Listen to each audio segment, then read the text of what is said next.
大家好，比特币疯狂牛市可能要来了，因为最近利好非常的多。那这里有没有可能像2天之前有一个 YouTube 视频跟大家提到的，比特币周线的 MACD 时差，其实它有可能很像2021年当时的这个位置。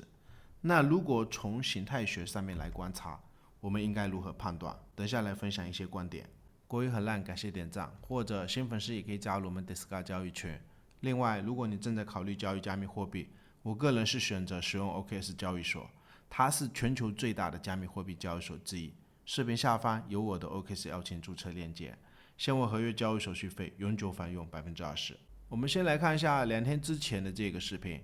也就是比特币周线的 MACD 指标，其实也是聊了有一段时间，你要防比特币有没有可能下跌。但是有一点它也有可能非常像2021年当时这个位置，也就是周线的这个 MACD 指标，你去观察一下，它柱状缩了4根，或者是2021年的时候，这个位置也是缩了4根到5根，有2根红色的柱子，然后你去观察，当时是不是前面有一个盘整区，或者是这边是不是也是一个头肩底的结构，这边是一个右肩颈线的支撑，上去回撤。那这个位置是不是也是一个头肩底的结构？这边是不是一个右肩颈线的支撑？现在是在回撤这个支撑，不排除我的观点是形态非常的像，而且时间感觉也是非常的吻合。2020年的8月31号这一根下跌接近10几到20%，现在的这个位置也是从高点回撤了10几，接近20%。时间同样也是8月底，那有没有可能从9月开始，比特币有没有可能要开启疯狂牛市大暴涨，让你赚的盆满钵满的最牛的行情？然后我们来看一下比特币，我们除了那个头肩底的结构，如果再配合之前历史上，比如说当时比特币在这个头肩底的底部，头的位置它是有一个黑天鹅事件，也就是那个疫情，或者是像这种底部的形态，你如果看作一个头肩底，也可以看作一个超级主力大洗盘的，就像喇叭的一个形态。往往在低点的位置，有可能就是很多筹码被主力给骗走。那我们看一下，同样的也是之前在2025年4月份的时候，应该都记得很清楚也就是美国那边的关税风波，或者是我们可以看一下高点到低点跌了几%，接近30%几像这种有可能就是跟2020年的时候，当时这个位置疫情黑天鹅事件，同样也是这个低点，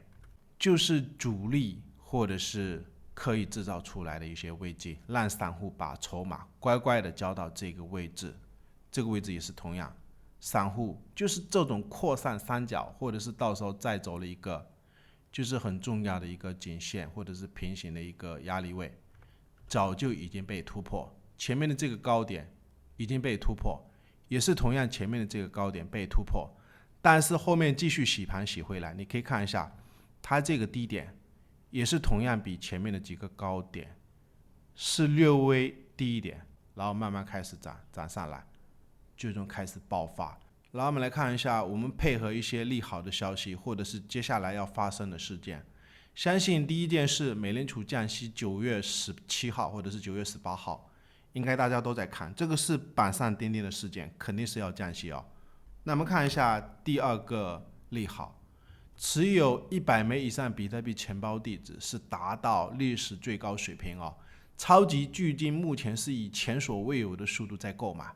所以我们身为散户，不要跟这些大鲸鱼或者是大资金去作对然后我们来看另外一则大利好，就是微策略或者是 Michael Saylor 他的公司 Strategy 在本周将加入标普500指数。一个买比特币的公司将加入这个标普500指数，那你知道这是什么概念对比特币来讲，它是非常大的一个隐形的利好。因为你在老市场有待过的朋友，或者是有在基金公司干过的，应该都知道，全世界比较出名的一些指数，特别是美股那边的，或者是这个标普500指数，那你知道是有多少的基金是在买入这一个指数特别是那一个指数型 ETF 基金，也就是这个 strategy 加入标普500指数，那一些基金它必须要被动的就是买入这个 strategy 公式，所以有可能就会带来就是被动的资金流入，可能数十亿美金啊。然后我们来看一下比特币日线的图表，我们来聊一下短线，比特币如果再涨个1%，有可能牛市就要开启了。我们来看一下，其实如果这个112000美金的高点我们不看，我们观察就是之前的这个箱体区间的盘整，一个高点、2个高点、3个高点、4个高点、5个高点、6个高点，包括当时这个位置要突破的时候，把这个给关掉啊，7个高点，有没有发现当时前面这个盘整区的压力是在接近11万美金附近？所以现在的价格距离11万美金没有几百刀啊！你去观察一下，真的如果这个高点不看的话，比特币从这个位置涨多少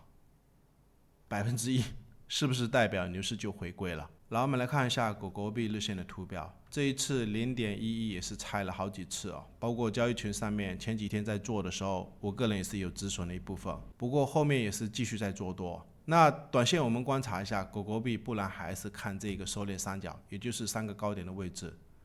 看比特币如果涨的话，狗狗币能不能慢慢边盘边涨。下一步只要突破这个下降趋势，我相信狗狗币有可能也要开启疯狂的上涨。然后我们来看一下以太坊日线的图表，以太坊的支撑这一次判断也不准啊。那既然跌到这个低点的位置，现在价格是重新回到这个支撑位，短期长线还是看涨，就是短期我们先观察吧，以太坊有没有可能在这个支撑上方盘整一段时间。最后感谢大家收看，对我们